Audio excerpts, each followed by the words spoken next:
Hi అండి, welcome back to our channel Shaurya's 123 vlogs. ఈరోజు అయితే మన ఛానల్లో వచ్చి ఒక స్వీట్ రెసిపీ అండి. అది క్యారెట్ హల్వా అండి. సింపుల్ ప్రాసెస్లో ఎలా చేయాలో చూపిస్తాను. దీనికోసం అయితే నేను ముందుగా అయితే ఇలా క్యారెట్ని, స్వీట్గా ఉన్న క్యారెట్ని అయితే తీసుకున్నాను. మామూలు క్యారెట్ అయినా పర్లేదు, ఈ రెడ్ క్యారెట్ అంటారు కదా. ఇంకా జీడిపప్పు అలాగే కిస్మిస్ కూడా తీసుకున్నాను. ఇంకా పంచదార కూడా తీసుకున్నాను. ఇంకా కొంచెం 3 టేబుల్ స్పూన్ వరకు నెయ్యి తీసుకున్నాను. ఒక కప్పు వరకు అయితే పాలు అయితే తీసుకున్నానండి, మరిగించినవి. ఇంకా ఇలా క్యారెట్ని అయితే మనం ఇలా పీలర్తో అయితే ఇలా పీల్ చేసుకోవాలండి. ఫస్ట్ చూసారు కదా, ఇలా క్యారెట్ని అయితే పీల్ చేసుకోవాలి. మొత్తం అన్నిటిని కూడా పీల్ చేసుకొని ముక్కలుగా అయితే కట్ చేసుకోవాలండి. ఇలా చిన్న చిన్న ముక్కలుగా సన్నగా ఇలా కట్ చేసుకొని మిక్సీ జార్లో అయితే వేసుకొని కొంచెం బరకగా అయితే మిక్సీ అయితే ఇలా పట్టేసుకోవాలి. చూసారుగా, ఇలా మిక్సీ పట్టేసుకొని ముందుగా నేనైతే స్టవ్ ఆన్ చేసి ఇలా కుక్కర్లో అయితే చేసుకుంటున్నానండి.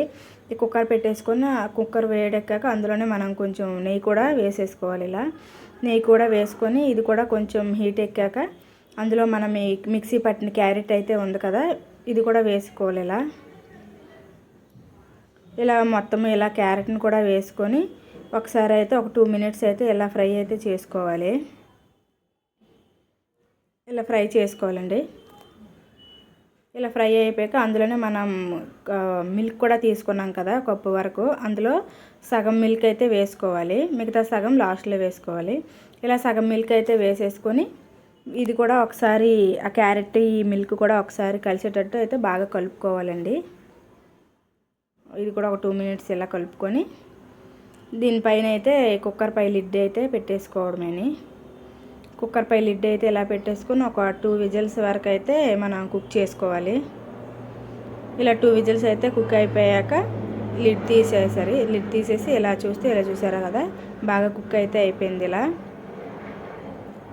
ఇలా కుక్ అయిపోయాక అందులోనే మనం ముందుగా తీసుకున్న పంచదార కూడా ఉంది కదా, మన స్వీట్కి తగ్గట్టు పంచదార కూడా యాడ్ చేసుకొని ఈ పంచదార కూడా కరిగేటట్టు ఒకసారి అలా కలుపుకోవాలి.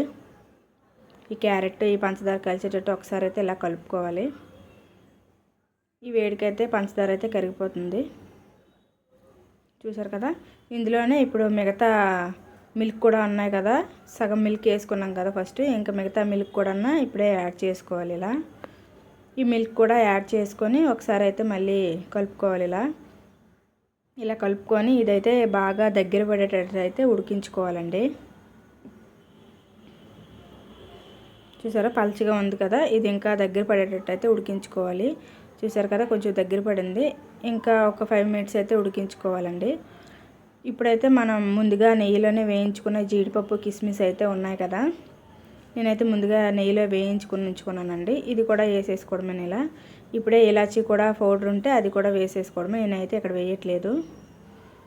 ఇలా ఒకసారి ఒక 5 మినిట్స్ అయితే దగ్గర పడేటట్టు కుక్ చేసుకోవడమేనండి. అంతేనండి. చూసారు కదా, దగ్గర పడిపోయింది. ఇలా ఉన్నప్పుడే దించేస్తే చల్లపడిపోయాక కొంచెం గట్టి పడిపోతుంది. అంతేనండి, క్యారెట్ హల్వా అయితే రెడీ అయిపోయింది. తీసి అయితే బౌల్లో సర్వ్ చేసుకోవడమేని. వీడియో నచ్చితే లైక్ చేయండి, షేర్ చేయండి, ఛానల్ సబ్స్క్రైబ్ అయితే చేసుకోండి.